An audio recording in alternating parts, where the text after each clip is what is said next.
নেই, বাইরে যখন মারে তখন আউ আর নিজের যে দেশে তুই মারলু, এদের কাম বাঁধেনি যে ক্ষমতাত গেলে ওই মদিনার সনদ দিয়ে দেশ চলবি। মদিনার 3টে অক্ষর ঠিকই আছে, দ-দন্তান্ন। মদিনা ঠিকই আছে, মদিনা কয় ক্ষমতাত গেছে আর মুদি দিয়ে দেশ চালাছে। ফাইজলামি এই বক্তৃতা আমাকে না করলে ইনশাল্লাহ দিন যাবি। এখনো 60 মণ সরষে আমার বাড়িতে। যখন কোরআনের কথা বলি, সাইদি যখন বললো, অন্যান্য আলেম ওলামা যখন বলে, কিছু কিছু লোক রাগ করে, তাহলে কোরআন কি খেলে আমাকে না? আল্লাহ বলছে হুদাল লিন্নাস, পুরা মানব জাতির হাদায়াত। তাহলে আমরা বলি তুমিও বলো, কথা কোন টাকা আমরা বলি তুমিও বলো, কিন্তু তা কবে না তোরা কলুকে। বাপরে বাপ, নামাজ পরে কি সন্ধে আছে তাই আমাদের বিরুদ্ধে ফতুয়া দিচ্ছে। এই বক্তৃতা ঠিক মতো করতে হবে, এই ধর্ম ব্যবসা কি? তা আল্লাহ তো ব্যবসার কথাই কোরআনে বলছেন। কোরআন শরীফের প্রত্যেকটি কাজ হলো ব্যবসা, মানে ব্যবসার যেরকম লাভ হয় এই ব্যবসা করলে তার চেয়ে বেশি লাভ হবে। যেরকম আল্লাহু আকবার। আল্লাহ কোরআনে বলছেন সূরা সফ, ইয়া আইয়ুহাল্লাযীনা আমানু হাল আদুল্লুকুম আলা তিজারাতিন তুযিকুম মিন আযাবিন আলীম তুমিনুনা বিল্লাহি ওয়া রাসূলিহি ওয়া তুজাহিদুনা ফি সাবিলিল্লাহি বিআমওয়ালিকুম ওয়া আনফুসিকুম যালিকুম খায়রুল লাকুম ইন কুনতুম তা'লামুন। আবার আল্লাহ বলেছেন ঈমানদারকে ডাক দিয়ে, ধরে কোন কাদেরকে? ঈমানদারকে ডাক দিয়ে বলেছেন, বান্দা তোমাদেরকে আমি এমন একটা ব্যবসার কথা বলে দেব না যে ব্যবসা কঠিন যন্ত্রণা আযাব থেকে নাজাত দেবে। কাদেরকে ডাক দিয়ে বলেছেন আল্লাহ? জোরে কোন ঈমানদারকে ডাক দে। কথা না বললে কথা বুঝতে পারবেন না। ঈমানদারকে ডাক দে বললেন তোমাদের ব্যবসা শিখাবো, সেই ব্যবসা তোমাদেরকে মুক্তি দিবে, নাজাত দেবে। আবার আল্লাহ এই যে কয়েকদিন আগে বলেছিলেন, ইয়া আইয়ুহাল্লাযীনা আমানু কুতিবা আলাইকুমুস সিয়াম, ঈমানদাররা তোমাদের উপর রমজানের রোজা ফরজ করেছি। তাহলে রোজা যেভাবে আমরা ঈমানদাররা মানলাম, ওইভাবে যদি এই ব্যবসা করার কাজটা যদি মেনে নিতাম, আমার বাংলাদেশে আরো 400 বছর আগে ইসলাম বিজয় হয়ে যেত। এটা মনে করেন দিনের সভা, এটা দিনের ইফতার মাহফিল হচ্ছে। মনে করেন এখন দিন, আমরা সব রোজা আছি, ওই এখানে লোক আছে 3000, ওই কানির যদি একটা লোক যদি সিগারেট ধরায় ডারবি, তার 3000-এর মধ্যে 2999 জন লোক অরিদিক হয়ে অকমারমুখী হবি। এ বন্ধু ঘর কত কোন টাকা এই ওই কানি যদি ধরায় সব মানুষ অরিদিক হবি। এই তোর বিড়ির দুয়া যদি না করতে ঢোকে তাহলে রোজার ক্ষতি হবি, বিড়ি মকরু, রোজাও মকরু হয়ে যাবি। বিড়ি বন্ধ কর কর। এই 2999 জনের হুম করে ওই বিড়ি দরকার হাতের মধ্যে ডলে ফেলে দিবি। কথা ঘনা ভারি কি কথা বুঝে পারছেন না? এর কোন দিনে? রোজার মধ্যে। তাহলে রোজার মধ্যে একটা লোক বিড়ি ধরাছে, মকরু কাজ, মকরু কাজ। বিড়ি খালে ঈমান নষ্ট হয় না, কিন্তু এটা বিরাট ক্ষতি, ইবাদতের জন্য ক্ষতি। এই মকরু কাজ হচ্ছে রোজার মধ্যে। এই 2999 জন লোক ওর উপর ক্ষিপ্ত। আচ্ছা, এটা সামান্য জায়গায় ইফতার মাহফিল হচ্ছে, তাইতে গরম কি? আর সারা বাংলাদেশের 56,000 বর্গ মাইল হচ্ছে আয়তন, তার মধ্যে 2 ভাগই হলো পানি। কয় ভাগ? 56,000 বর্গ মাইলের মধ্যে 2 ভাগ হলো পানি আর 1 ভাগ মাটি। তো 1 ভাগ মাটির মধ্যে সুদের ব্যাংক, চুরি, জেনা, তার মসজিদের ওই টাকা মারা খাচ্ছে, পুকুরে মাছ চুরি করছে, কথা বল না, গরু চুরি করছে, হুন্ডা চুরি করছে, তারপরে সুদের ব্যাপারে হাইলাইট করছে, কত অন্যায় অপকর্ম হচ্ছে। তাহলে বিড়ি খেলে যদি চড়াও হন সামান্য জায়গার মধ্যে, তাহলে সারা বাংলাদেশে এই 9 কোটি লোক প্রতি বছর 1 মাস করে রোজা করছে। তাহলে 1 মাস রোজা করার পর সাথে সাথে আর বাংলাদেশে এই অন্যায়গুলি চলতে পারে না। কিন্তু দেখা যায় এদের বগুড়া আজ থেকে 2 বছর আগে জয়পুরহাটের রাজ্জাক মামা, মাথায় নষ্ট রাজ্জাক মামা, এই যে 2300 হুন্ডা দিয়ে লটারি বেঁচেছে বগুড়া জেলাত। ওখানে পুলিশ আসছিল, মিলিটারি আসছিল, তার ডিসি আসছিল, কত নেতা আসছিল, চেয়ারম্যান মেম্বার, এই বগুড়া জেলার কত লোক আসছিল নেতা। একটা লোক কি মিছিল বার করছে? হ্যাঁ, তো কার টাকা পড়তে ওটা করবে? যে মহাস্থানে বলক দেশের থেকে আসে পরশুরামের সাথে যুদ্ধ করে ইসলামের পতাকা উড়ালো এই মহাস্থানে, সেটি প্রতি বছর বৈশাখ মাসের শেষ বৃহস্পতিবারে 27 মণ গাঁজা খায়। সেটা আবার করতা পেপারত লাগে কতক্ষণে রে। তো এগুলো অন্যায় যদি বন্ধ না করেন, এলে বক্তৃতা নামাজ দিয়ে কিছু হবে না। করলে এলে মিস্টেক। ওই যে দবির সাহেব করলো, দবির ভাইতে করলো, প্রত্যেকটা এবাদতের 14 আনা রাষ্ট্র শক্তির সাথে জড়িত।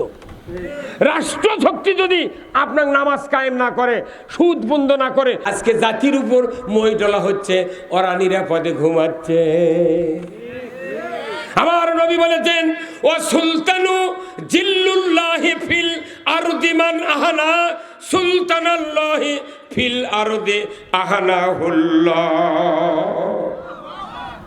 এত বড় দামি হাদিস, এই হাদিসটা যদি একজন নতুন ইমাম নিয়োগ হলো মসজিদে, এই হাদিসটা যদি কমপক্ষে 6 মাস যদি এই হাদিসের ব্যাখ্যা বিশ্লেষণ করে, কমিটি সহ, মোতাল্লি, কেশিয়ার, ম্যানেজিং কমিটির সদস্য, মুসল্লি সহ যদি 6 মাস প্রতিটি শুক্রবার এই জিনিসটা টিউশনির মতো যদি বুঝাই দিতে পারত, আজকে বাংলাদেশে কোনো মানুষের বিরুদ্ধে মামলা করা হতো না।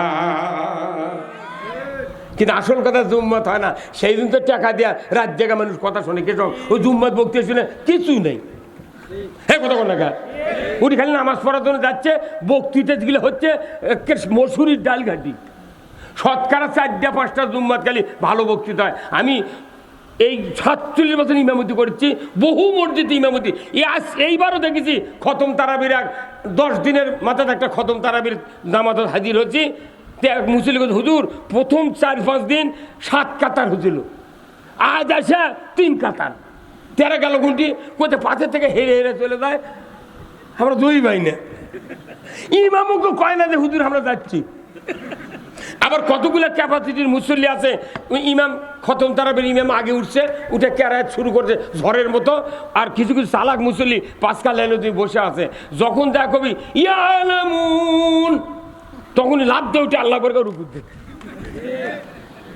হ্যাঁ, এগুলাই এই কোরআন নাজিলের মাসে কোরআনের প্রতিষ্ঠান থেকে যারা পালিয়ে যায়, শিক্ষকের না বলে তারা স্কুল থেকে পালিয়ে যায়, রেজাল্ট শিটে তাদের নাম থাকে না। কোরআন এসেছে রমজান মাসে, কোরআনের কোনো তালিম, কোনো বুঝ, কোনো জ্ঞান জনগণ পায় না, বিদায় তারাবির মোহব্বত নাই।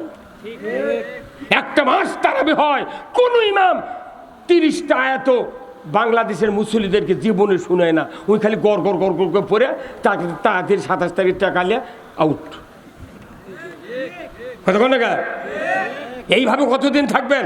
এই জন্য আসল কথা আমি বলবো, কি শুনতে রাজি আছেন? আসল কথা খুতবাত হলো কি, ও সুলতানু জিল্লুল্লাহ, ন্যায়পরায়ণ শাসক, আল্লাহর ছায়া সদৃশ্য। ধরে কোন আল্লাহু আকবার। এটা কে বলেছেন? আল্লাহ কথা। এতক্ষণ 4 বের করে কোনো তাও বিশ্বাস হয় না। আল্লাহ রাসূল বলছেন, ও সুলতানু জিল্লুল্লাহ, ন্যায়পরায়ণ শাসক, আল্লাহর ছায়া সদৃশ্য। আল্লাহর যে একটা রহমত, এটা ছায়ার সাথে তুলনা করছে। তুমি যদি ন্যায়পরায়ণ শাসক কায়েম করো, কোরআনের শাসক ছাড়া ন্যায়পরায়ণ শাসক পৃথিবীর জমিনে কেউ কায়েম করতে পারে না। কোরআন দিয়ে তারা দেশ চালায়, এরাই হলো শ্রেষ্ঠ শাসক, এরাই হলো আল্লাহর ছায়া সদৃশ্য। জোরে কোন আল্লাহু আকবার। ও সুলতানু জিল্লুল্লাহি ফিল আরদি মান আহানা সুলতানাল্লাহি ফিল আরদি আহানাহুল্লাহ। জমিনের কথা 2 বার বলা হচ্ছে। জোরে কোন কয়বার? বাংলাদেশে এখন ভোট হোক, ভোট হোক, অনেকে আমরা বলতেছি তাড়াতাড়ি ডক্টর ভোট দাও, ভোট দাও। ভোট আকাশে হবি না জমিনে হবি? এমপি আকাশত হবি না জমিনে হবি? প্রধানমন্ত্রী আকাশত হবি না জমিনত হবি? দেখেন, 8 শব্দের অর্থ জমিন। ন্যায়পরায়ণ শাসক যদি জমিনে কায়েম হয়, তাহলে আল্লাহর ছায়াও কায়েম হবে, আল্লাহর দয়াও কায়েম হয়, আল্লাহর ন্যায় বিচারও কায়েম হবে। যদি বলুন ঠিক কিনা?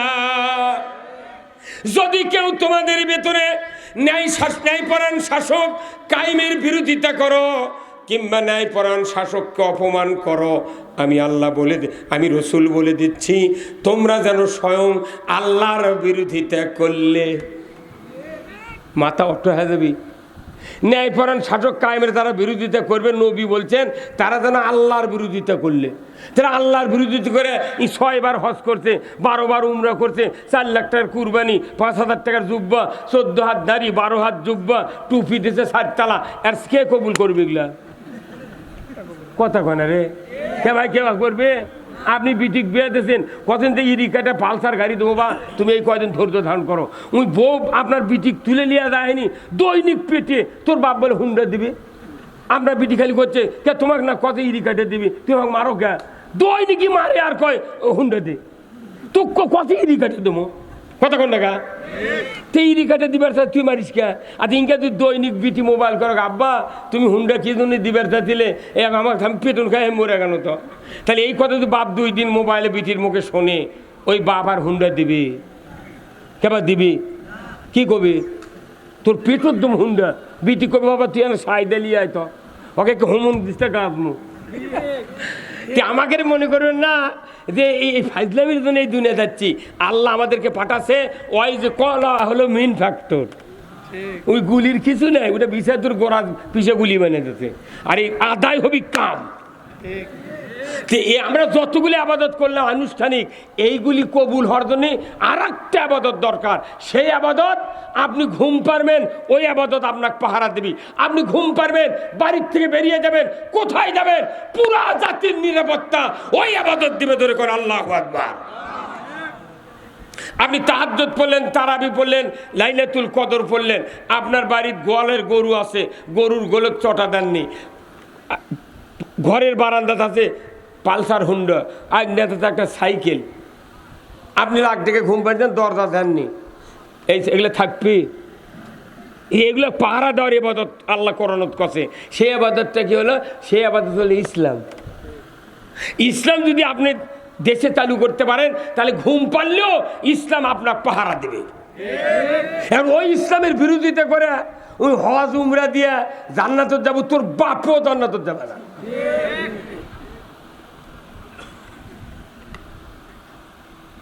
আমাদের কথা কন না আপনি মিশে মাং নাই।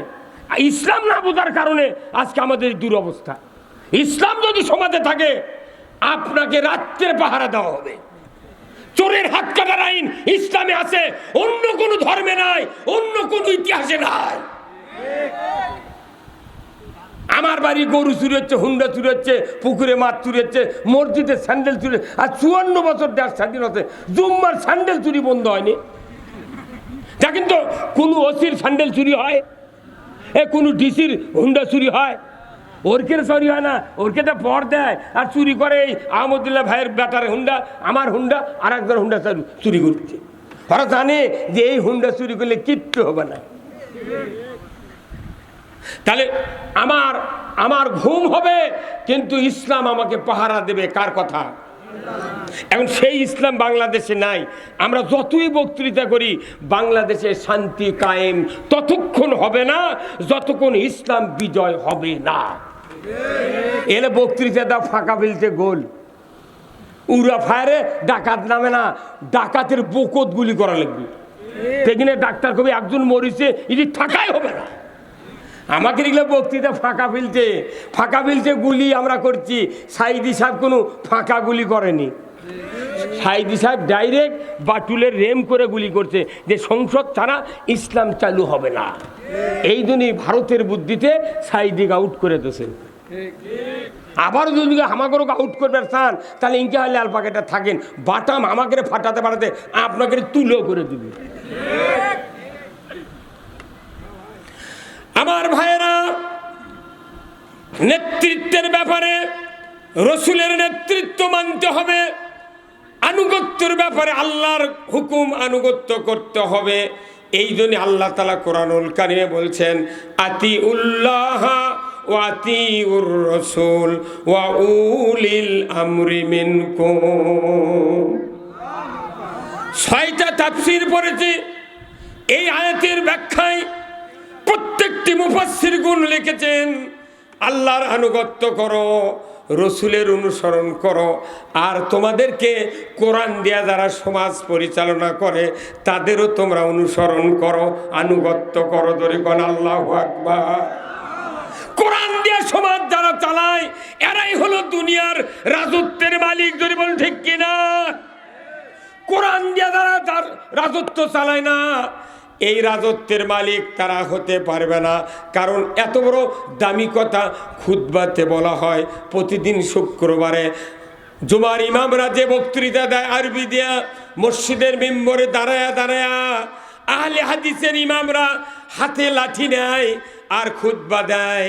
তারা বুঝাতে চায়, বান্দা তোমরা যারা আল্লাহর মসজিদে ঘরে বসে আছো, এই লাঠি ছাড়া এই যা পড়া হচ্ছে এটা কায়েম হবে না। সেই দিন আহলে হাদিসের ভাইরা লাঠি আঘাত লিয়া খুতবা দেয়, আর আমার হানাফিরা কই লাঠি লিচু গা। আরে লাঠি ওষুধ রে পাগল, মারের উপর ওষুধ নাই। কথা কন না গা? ওই যে 5ই আগস্টের আগে এনায়েত পুজোর 13 জন পুলিশক না মারল নি ছাত্ররা, আজও এটা ফান ফালানি থাকলো নি। এই কথা কর, কি কাম করেছি 13 জন যখন কুপাঘাত হতে ধর ধর কথা, বউ কথা মোবাইল করে তুই চাকরি ছেড়ে যাই, দেশের যে বাবতে কাউকে ধুবে না। হ্যাঁ কথা কন না, বছর মোবাইল করে বাড়ি নিয়ে গেছে, তুই বন্দুক জমা দে, আয় বাবা আমার চাকরি করা লাগবে না, ভিক্ষা করে খাবো, তুই আমার বউ কোথায়? এই দিনে আহলে হাদিসের লোকেরা লাঠিলে নামাজ পড়ে, ওরা বুঝায় ফাজলামু করবো না, মাথা ফাটামো। আর আমরা হানাফির ইমামরা সুবহানাল্লাহ। এত চমৎকার বক্তব্য ছানি খুতবাত। আল্লাহ রসুল 2টা হাদিস বলেছেন, খুতবাতুল হাকামে আশরাফ আলী থানভী করে দিয়েছেন। তারই একটা সুন্দর একটা হাদিস পৃথিবীর মোড়টা ঘুরে দেবে, দেশের মোড়টা ঘুরে দিবে, সমাজের শান্তি কায়েম করে দেবে। একটা মাত্র হাদিস, এই হাদিসটা আশরাফ আলী থানভী 90 বছর আগে খুতবা লিখেছেন। এই খুতবাতে আমরা প্রতি মসজিদে তেলাওয়াত করি, অথচ এখনও ইমাম অর্থ পড়ে না, মুসল্লিদেরকে অর্থ বলে না। জাতির দুর্ভাগ্য হওয়ার কারণে বয়তুল মোকাররমের ইমাম পালায়া যেতে বাধ্য হচ্ছে। এই হাদিসটা যদি বয়তুল মুকাররমের ইমাম 100 বছর আগে থেকে ওখানে যদি তেলাওয়াত করতেন, ওখানে সচিব, এমপি, ডিএমপি, কমিশনার, মেজর, যত এসপি আছে, ডিসি আছে, বড় বড় অফিসার, সরকারের যত আমলা আছে, তারা নামাজ পড়ে শুক্রবার করে। কার নিয়ে যায়? মাইক্রো নিয়ে যায় নামাজের জন্য। অথচ মসজিদ থেকে সুচিকিৎসা না করার কারণে